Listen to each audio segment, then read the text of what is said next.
ఈరోజు నేను మిగిలిపోయిన ఇడ్లీలతో ఎంతో ఇష్టమైన పిల్లకాయలకి సాయంత్రం పూట టిఫిన్కి చేస్తున్నానండి. ఇది పిల్లకాయలకి పెడితే చాలా బాగుంటుంది.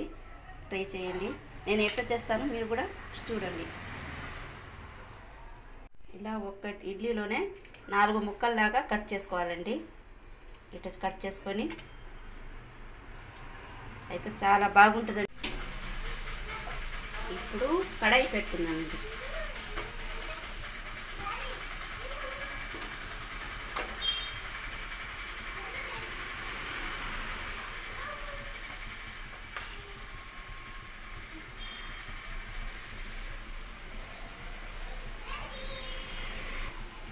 ఇప్పుడు ఆయిల్ వేస్తున్నానండి.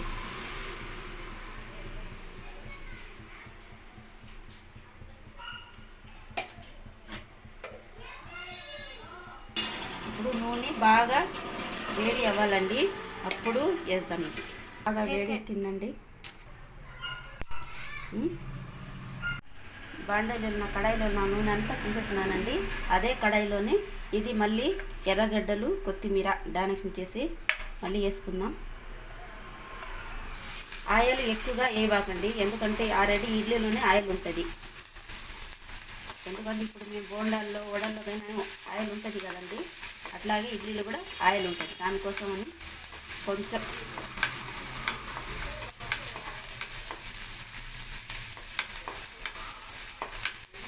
ఈ పిల్లకాయలకైతే మాత్రం చాలా బాగుంటుందండి. ఒక్కసారి పెట్టేది మళ్ళీ మళ్ళీ చేయమని చెప్తారు. కావాలంటే మీరు కూడా ఖచ్చితంగా చేయండి.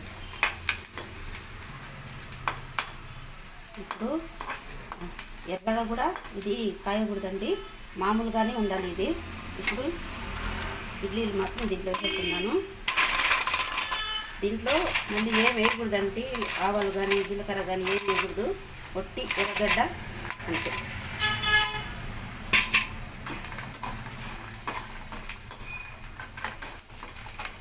వేసాం కదండి.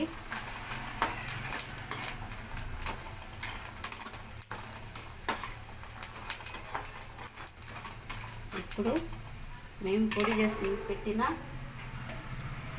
పుట్నాల పొడి, ఇప్పుడు మేము పుట్నాల పొడి రెడీ చేసి పెట్టుకున్నాం కదండి. పుట్నాలు, ఎర్రగడ్డలు, తెల్లగడ్డలు అవి పొడి తెచ్చి పెట్టి దీని మీద చల్లుకుంటున్నానండి. అది ఎక్కువగా చల్లకూడదు, కొంచెం వేస్తేనే బాగుంటుంది.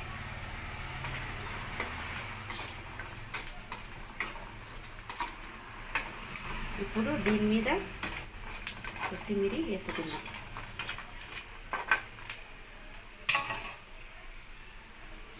అంతేనండి. ఇప్పుడు స్టవ్ ఆఫ్ చేసేస్తామండి. 5 నిమిషాలు అయిపోతుంది అంతే.